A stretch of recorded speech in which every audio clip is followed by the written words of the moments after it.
Fredek, ale to w drodze wyjątku. Pamiętaj, jako lekarstwo. Halinka, wiecie, ja wódkę zawsze piję tylko jako lekarstwo. Nigdy inaczej. No. O! Dzień dobry, panie Fertku, jak tam zdrówko?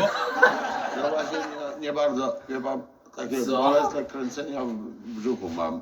Po tym pańskim zastanym bigosie. Panie, nie obrażaj pan, dobre?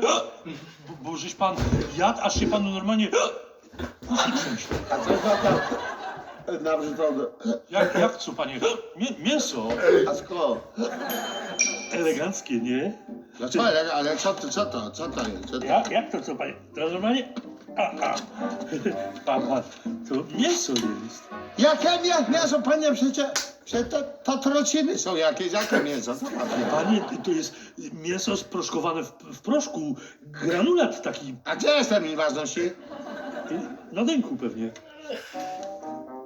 Przecież 1959 rok, panie!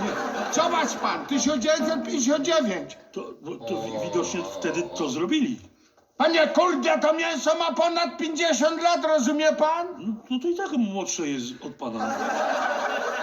Mordę, kurde, ja zaraz idę po policję, żeby pana zarysowali, pan mnie otruć chciał. Panie, ale to nie moje jest, to paździocha jest. On to goni normalnie 3 złote za 10 kilo.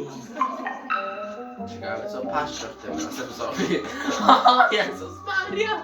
Co ty panowie wyglądają jakby się zmarzali po Pan też jakiś jakimś tam kiełbasą. Przepraszam?